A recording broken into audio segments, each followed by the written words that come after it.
What kind of a man did you know him as? Well, Manning's a nice man, just like anybody else.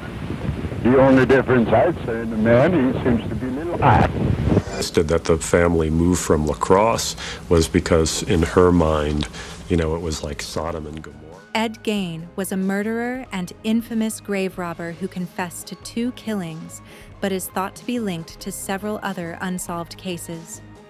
Following his involvement in the 1957 murder of Bernice Worden in Plainfield, Wisconsin, authorities searched Gein's home and uncovered horrifying evidence that he collected human organs and crafted clothing and accessories from body parts. Known as the Butcher of Plainfield, Gein was ultimately convicted of Worden's murder and spent the rest of his life in psychiatric institutions until his death in 1984 at the age of 77. Hey folks, stay tuned to the video because we're about to unveil some shocking facts. And don't forget to hit that like button. Shocking upbringing and tragic family losses. Edward Theodore Gein was born on August 27, 1906, in La Crosse, Wisconsin, to George, a meek and alcoholic father, and Augusta, a fiercely religious mother who instilled strict moral values, particularly condemning lust and carnal desires. Growing up alongside his older brother Henry, Ed was raised in a household dominated by his mother's puritanical beliefs. Augusta, an overbearing matriarch, maintained an iron grip on her sons, enforcing her rigid views on morality and sin. Around 1915, Augusta relocated the family to a remote farm near Plainfield, Wisconsin, where Ed spent most of his time, rarely venturing beyond the property except to attend school. This isolation, combined with his mother's heavy influence, left Ed socially stunted, devoid of the normal interactions that could have shaped his development. After George's death in 1940, Ed and Henry took on odd jobs to support the family. The brothers, despite their strained relationship, were inseparable, working hard to keep the farm running. In 1944, however, tragedy struck when a brush fire on the farm spiraled out of control, resulting in Henry's death. Initially thought to be a result of the fire, suspicions about the circumstances of Henry's demise soon emerged. Uproar over it would be an understatement. Teenagers went in their cars looking for a good... Rumors began to circulate that Ed may have had a hand in his brother's death, especially considering the erratic behavior he exhibited afterward. While the death was officially ruled an accident, the strange details surrounding it, along with Ed's subsequent actions, raised questions that would go unanswered for years. Deeply attached to his mother, Gein never pursued relationships or left home. His dependence on Augusta was absolute, and when she passed away in late 1945, his mental state deteriorated rapidly. Ed's grief was overwhelming, and he responded by preserving her room as a shrine, leaving it untouched while the rest of the house descended into disarray. His obsession with his mother grew even more intense, leading him to study anatomy books and eventually explore darker, more macabre fascinations. It was during this time that Ed's descent into a world of depravity began in earnest. His isolation from society, coupled with his unresolved grief and fixation on his mother's values, set the stage for the horrific actions that would later come to define his infamy. How many victims did Ed Gein have? Gein earned a living as a handyman and, despite his peculiar demeanor, even worked as a babysitter for local families. He was known to be quiet, reserved, and often socially awkward, but his work was reliable, and many in the community trusted him. However, over the years, several local residents had vanished under mysterious circumstances, fueling rumors and whispers about Gein's involvement.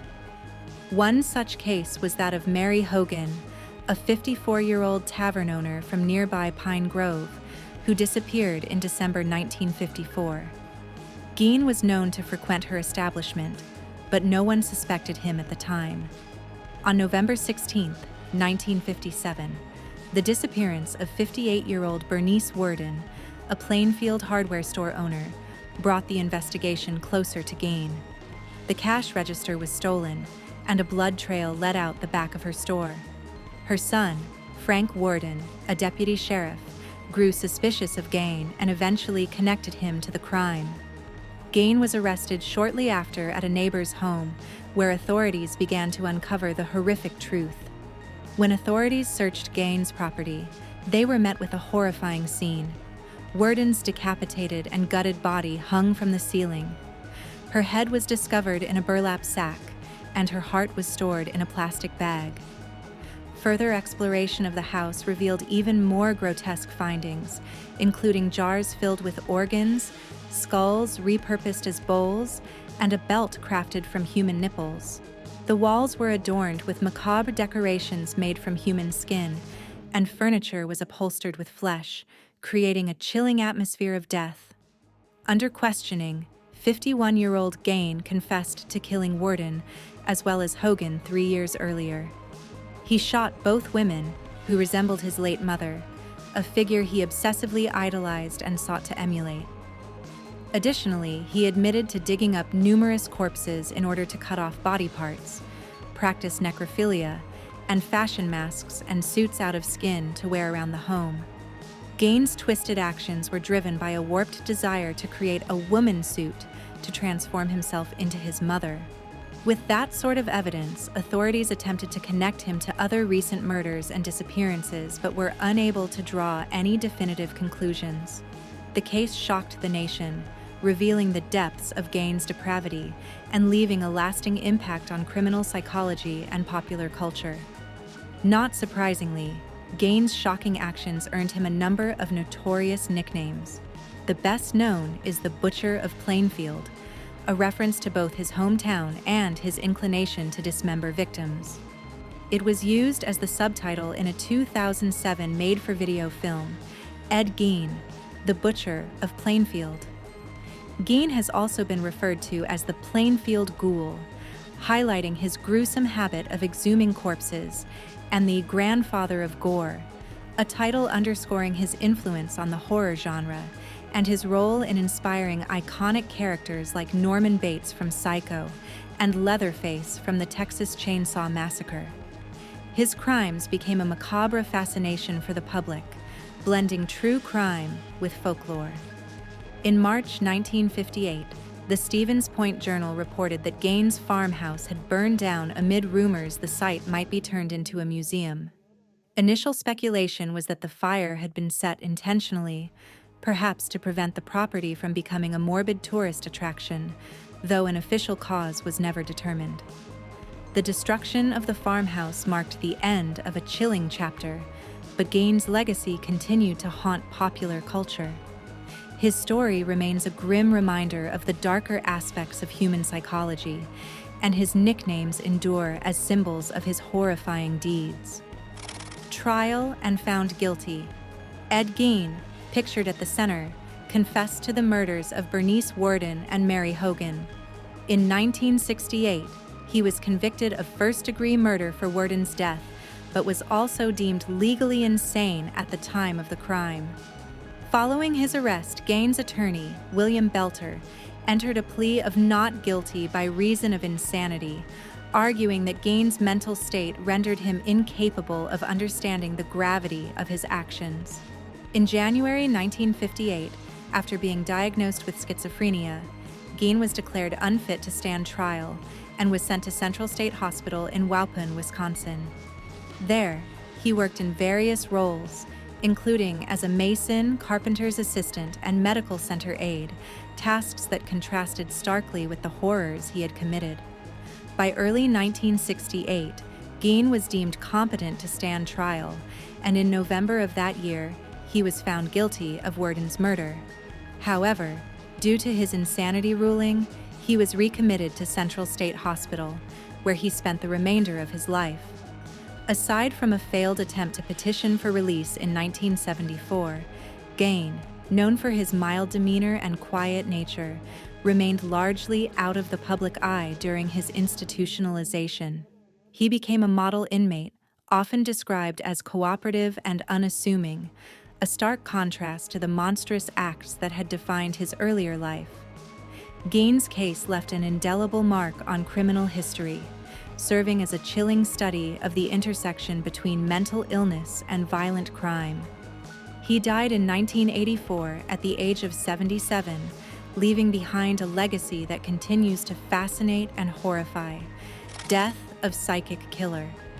In the late 1970s, with his health failing, Gein was transferred to the Mendota Mental Health Institute in Madison, Wisconsin. He died of complications from lung cancer and respiratory illnesses on July 26, 1984, at age 77. Gein was buried in a county cemetery near Plainfield, and his grave became something of a tourist attraction. Some visitors even chipped off pieces of his gravestone to keep as souvenirs.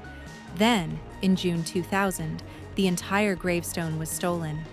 The New York Post reported that Waushara County Police initially believed occult groups might have been behind the theft.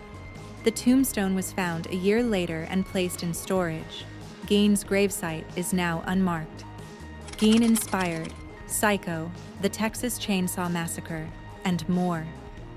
The story of Gein's gruesome activities, particularly his devotion to a dead mother, strongly influenced Robert Bloch's 1959 novel Psycho, which was adapted to the big screen the following year by Alfred Hitchcock and starred Janet Leigh and Anthony Perkins as the unstable Norman Bates. Gein at least partially inspired other notorious movie villains, including Leatherface from the Texas Chainsaw Massacre, 1974, and Buffalo Bill in The Silence of the Lambs, 1991.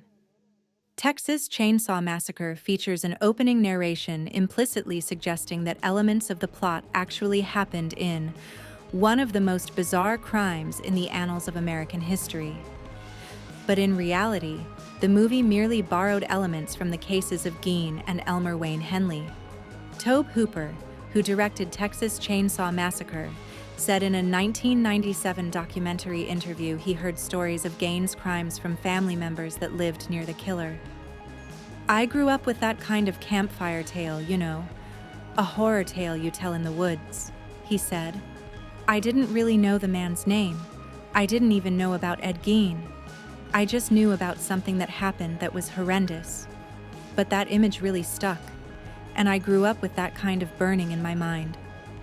Additionally, Gein's life and crimes were the subject of the dramatized movies In the Light of the Moon, 2000, and Ed Gein, The Butcher of Plainfield, 2007. Gein has also been referenced in numerous songs over the years and served as the direct inspiration for metal band Slayer's 1990 single, Dead Skin Mask. 2023 documentary and monster series overview.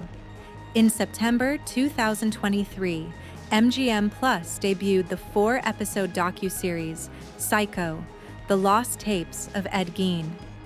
As the title suggests, the series featured never-before-heard audio tapes from Gein's interviews with local law enforcement after his arrest and archival police photos to illustrate the gory extent of Gein's crimes.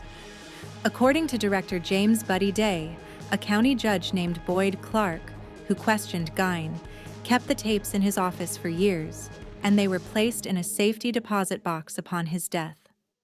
Clark's family eventually contacted members of the production crew about their existence. "I had always assumed that Ed Gein was this meek, mild person, and that really comes through in the tapes," Day said. "But when you hear his voice, and you hear that interaction between him and the authorities, it really sets him apart from the serial killer myth. This kind of handsome Anthony Perkins type who can talk his way out of anything. Ed Gein is the opposite of that. But that's what I think is so scary about him. He really is a monster in plain sight." In September 2024, TV writer and producer Ryan Murphy announced Gein will be the subject of the 3rd season of Monster, the extremely popular crime anthology series on Netflix.